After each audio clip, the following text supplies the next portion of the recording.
Taiwan Perspectives. Lessons from the Mexican-American War.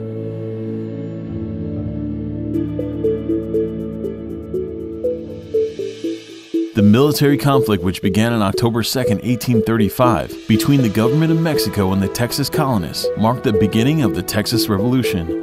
The following month, a provisional government of Mexican Texas was established to oppose the regime of President Antonio López de Santa Anna, who had revoked the 1824 Mexican Constitution and began to take on dictatorial powers.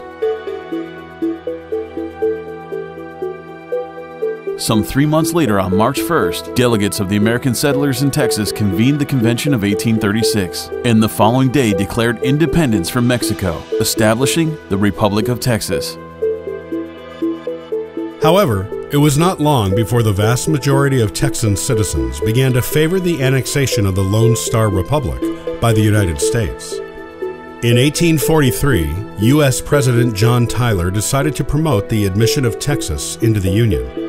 His staff compiled a draft version of a treaty of annexation and reached agreement with Republic of Texas officials, including President Sam Houston, by April of 1844. The treaty was then submitted to the U.S. Senate for ratification and became a central point of debate in the presidential election of 1844. Pro-expansionist Northern Democrats helped secure the nomination of James K. Polk, who ran on a pro-Texas and Manifest Destiny platform.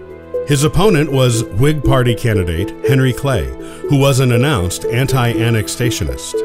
Polk won the election, succeeded Tyler, and entered the White House on March 4, 1845. In Texas, some 4 months later, an annexation convention was held, which resulted in the passing of the annexation proposals with a large majority on July 4, 1845. A state constitution drawn up by the convention was ratified by popular vote in October. President Polk then signed the federal legislation, making the former Lone Star Republic the 28th state of the Union on December 29, 1845. Surprisingly, however, during the period of all these negotiations, the border of Texas as an independent state, and later as a state in the USA, was never completely settled. Many historians cite one major cause of the Mexican-American War as a territorial ownership dispute over a piece of land 240 kilometers, 150 miles wide, in what is today the southern part of Texas, known as the Nueces Strip. The United States claimed that this land belonged to Texas. However, Mexico said this land was theirs.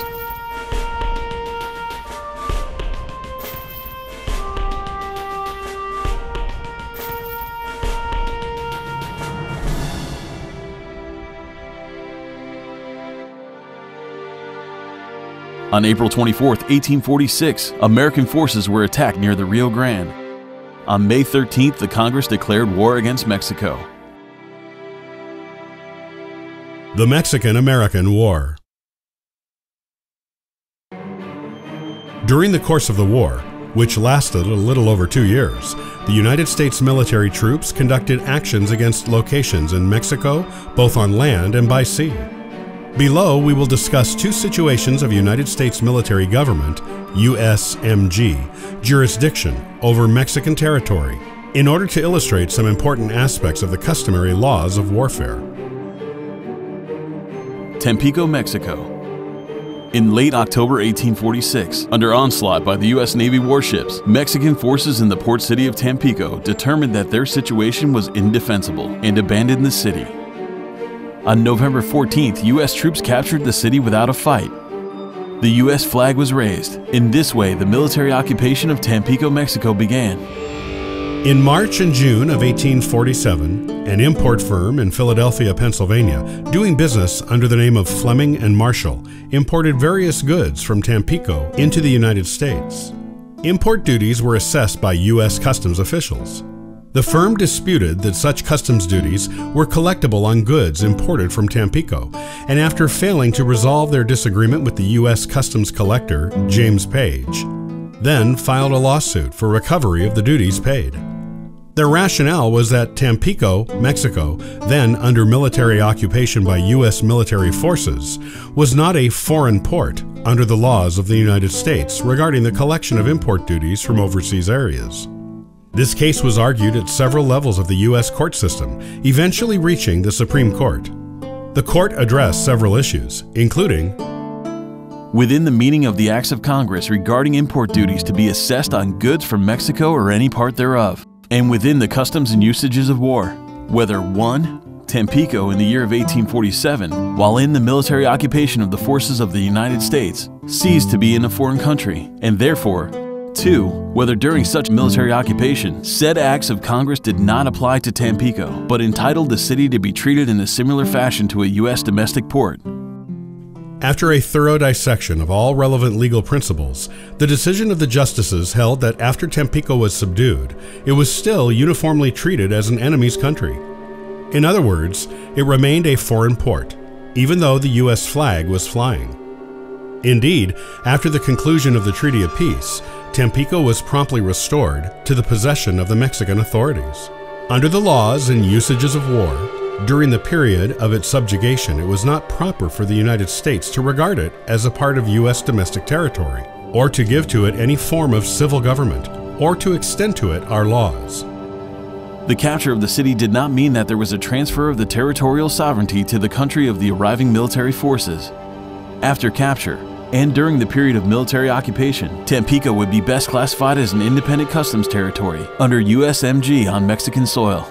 The military forces of the occupying army were neither entitled to seize public or private property in the city, nor to promulgate an entirely new code of laws, nor could they undertake a mass naturalization of the local inhabitants. The occupiers were required to follow the rules of usufruct. Usufruct. 1. The right to the use and enjoyment of another's property and its profits. 2. The right to use and enjoy the profits and advantages of something belonging to another as long as the property is not damaged or altered in any way. California Territory under USMG. A more involved situation occurred in the California Territory, which was separated from Mexico in the peace treaty and ceded to the United States. Mexican forces had been defeated, and Upper California had been progressively occupied by U.S. military forces by late 1846 and early January 1847. United States military government USMG was in force and the U.S. flag was flying. In 1848, after the conclusion of the Treaty of Peace with Mexico, an import firm doing business under the name of Cross, Hobson & Company imported various goods from foreign places into the United States. These goods were assessed import duties by the U.S. military officials at the port of San Francisco. The firm disputed that such custom duties should be paid, and after failing to resolve their disagreement with the U.S. Customs Collector, Edward Harrison, then filed a lawsuit for the recovery of these customs duties. Their rationale was that under international law and U.S. law, USMG established in the California Territory as a result of the Mexican-American War could only operate while hostilities were in progress. Hence, after the conclusion of the Treaty of Peace with Mexico, there was no longer any legal basis for the operation of such a military government or the collection of customs duties by its officers in the ports of California. This case was argued at several levels of the U.S. court system, eventually reaching the U.S. Supreme Court. The court addressed several issues, among the most important of which was, within the customs and usages of war, whether 1. The United States military government, established in California during the period of hostilities in the Mexican-American War, did continue functioning past the date when the peace treaty came into effect, and 2. Whether officials of such military government had the right to collect customs duties continuing past such date. After lengthy debate, the decision of the justices held that the government, of which Colonel Mason was the military governor, had its origin in the lawful exercise of a belligerent right over a conquered territory. It had been instituted during the war by the command of the President of the United States, James Polk.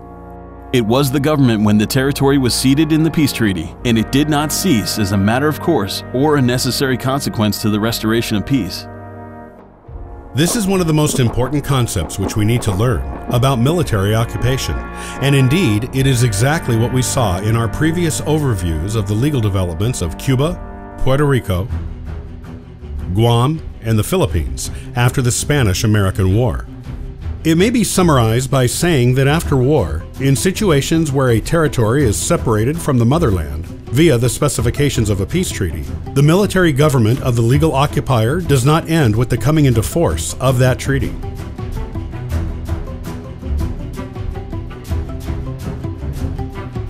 Procedures for drafting a new Taiwan Constitution. The decisions in the above cases are of excellent reference value for discussing the situation in Taiwan beginning in late October 1945. We can also learn about the correct procedures for drafting a new territorial constitution by examining the post-war developments from this period of the mid-1800s. As we know, over the last few decades, more and more people in Taiwan have begun to wonder why the native Taiwanese people cannot have their own constitution, in which all the Taiwanese executive, legislative, and judicial government branches and all subsidiary divisions would be specified. In this way, the Taiwanese people could obtain a great deal of autonomy in dealing with their own affairs. In order to deal with this problem, many Taiwan independence advocates continually stress the need for the Taiwanese people to declare independence from China. However, such a stance is illogical.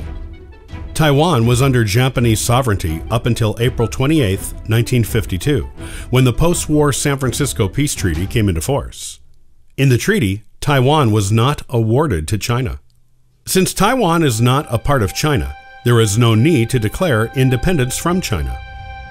Clearly, the post-World War II arrangements have left Taiwan under the jurisdiction of the United States military government, USMG, which means that Taiwan is, and continues to be, occupied territory of the United States.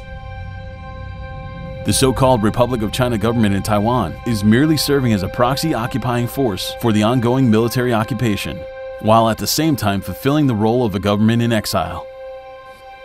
Here is a chart which contrasts the legal status of A, Taiwan territory, B, the ROC in Taiwan, and C, the USA in Taiwan, for three crucial dates in modern Taiwanese history.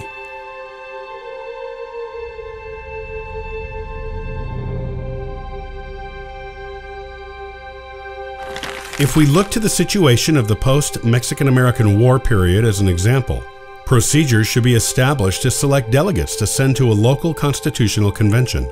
The constitutions of all the U.S. states formed out of former Mexican territory were drafted in local constitutional conventions held on the following dates.